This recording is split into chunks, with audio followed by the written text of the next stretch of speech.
On Wednesday, May 16, 1984, a vehicle belonging to Helen Ann Morgan was discovered abandoned in the South Terminal parking lot of Atlanta's Hartsfield International Airport. Just 2 days earlier, Morgan had been reported missing from Lamar County, Georgia.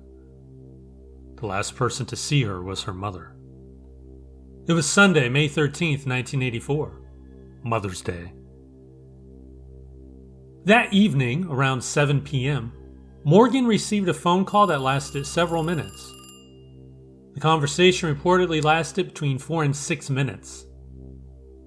Investigators later believed the call may have been related to her job at the National Cash Register Company in Fayetteville, Georgia, where she worked in the computer center. Later that night, around 10 p.m., another call came in. This call also sounded work-related. After hanging up, Morgan told her mother that she needed to go into work to resolve a problem with a computer system. She changed her clothes and left the house. Her mother did not see what she was wearing when she walked out the door. That moment would be the last time anyone in her family saw her. Those who knew Morgan described her as responsible, hardworking, and ambitious. She was not the kind of person who would leave without telling someone where she was going. Occasionally, she would visit a bar called Frady's in Peachtree City with friends, but investigators say she was not the type to meet strangers or leave with someone she did not know. In the days before her disappearance, Morgan had not seemed upset. She had given no indication that she planned to travel or leave town. Since she vanished, there has been no activity on her bank accounts, credit lines, or any other financial records. Morgan left behind an ex-husband and a young daughter. Her divorce had only recently been finalized earlier that year. Before it was finalized, Morgan confided in her mother that she believed someone had been following her.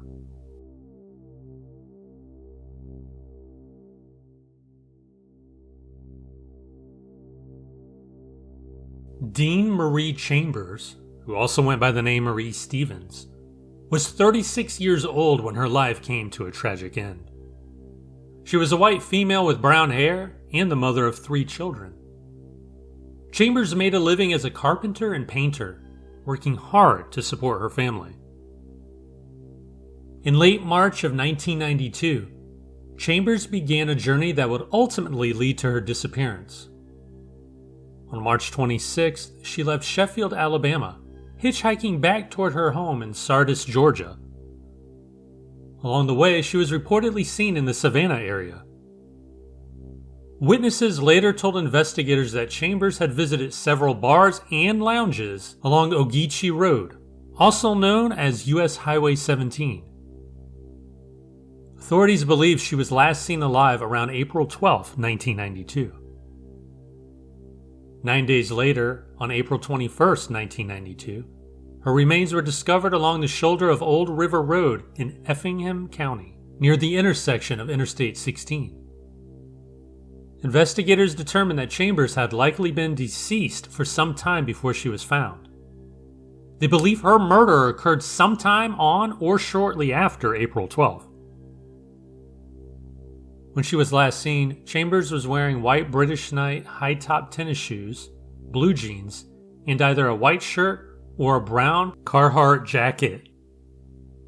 She may have been carrying a small cylindrical McGregory handbag and a dark-colored duffel bag marked with the words, "The Torrington Bearing Company."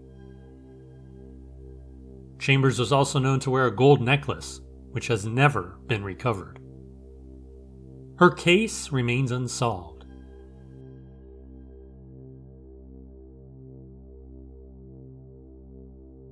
Daniel Birchfield was last seen on September 20th, 1991, at his home on Stony Brook Road in Augusta, Georgia. That day, he had been inside his house washing dishes when a car pulled up outside the residence. Inside the vehicle were 3 people. Birchfield stepped outside to speak with them.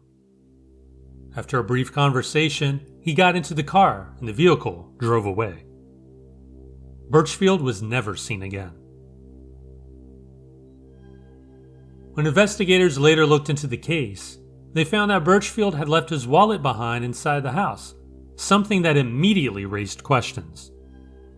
It suggested that he may not have planned to be gone long. At the time of his disappearance, Birchfield had been caring for his partner's elderly mother.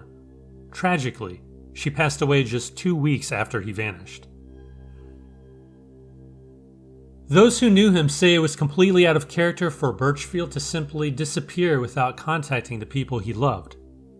Yet, despite his sudden absence, he was not officially reported missing until 1993, 2 years after he was last seen. Before his disappearance, Birchfield had served in the United States Air Force. He had been married and became a father to a son in 1982. After his divorce, he later found love again with a man. The two built a life together. Both worked at the Mainline Hair Studio and were said to be happy. Birchfield was also very close with his family, especially his brother. Authorities have considered the possibility that Birchfield may have intentionally disappeared. Less than a year before he vanished, he reportedly told his brother that if he ever became seriously ill, he would leave rather than allow his family to watch him suffer or care for him through a terminal illness. His loved ones find that explanation difficult to accept. Because of how close he was to his family, they don't believe he would have walked away from them without saying goodbye. Instead, they fear something far more troubling may have happened. Birchfield's family believes he may have been murdered, and they have long suspected a particular individual, someone who is currently serving a life sentence for an unrelated crime. That person has never been publicly named. More than 3 decades later, the circumstances surrounding Daniel Birchfield's disappearance remain unclear. Joshua Adams was last seen in Jefferson, Georgia on May 20th, 2013. That day, he left his home driving a white 2009 Chevrolet Malibu. At some point later that day, Adams cashed a personal check for $400. Investigators later learned the check had been taken from his parents without their permission. After that transaction, Joshua Adams was never heard from again. Later that same day, his car was discovered abandoned in a pasture next to a pond on his family's property along Brockton Loop Road, just outside Jefferson. Adams was known to visit the pond occasionally to fish. A neighbor noticed the vehicle sitting there and also saw that the fence to the property had been left open. Concerned, the neighbor contacted authorities. Inside the car, investigators found Adams' cellular phone, his wallet, his identification, and about $25 in cash. The discovery immediately raised questions, since most people would not leave those items behind if they intended to travel or disappear voluntarily. 4 days later, on May 24th, another clue surfaced. Adams' shoes were found on the bank of the pond, a few hundred yards from where the car had been located.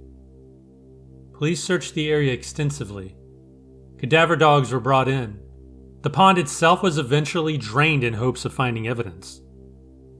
Despite those efforts, nothing else was discovered. Investigators also examined Adams' phone records.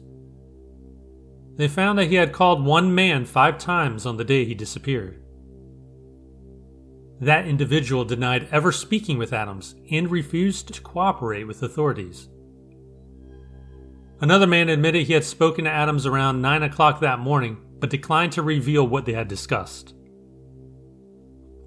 Just 2 weeks before his disappearance, Adams had completed a 6-week drug rehabilitation program in Battle Creek, Michigan. His family said he had no history of leaving home without warning, though they feared he might have begun using drugs again shortly before he vanished. Today, investigators believe Joshua Adams may have been the victim of homicide. His disappearance remains unsolved.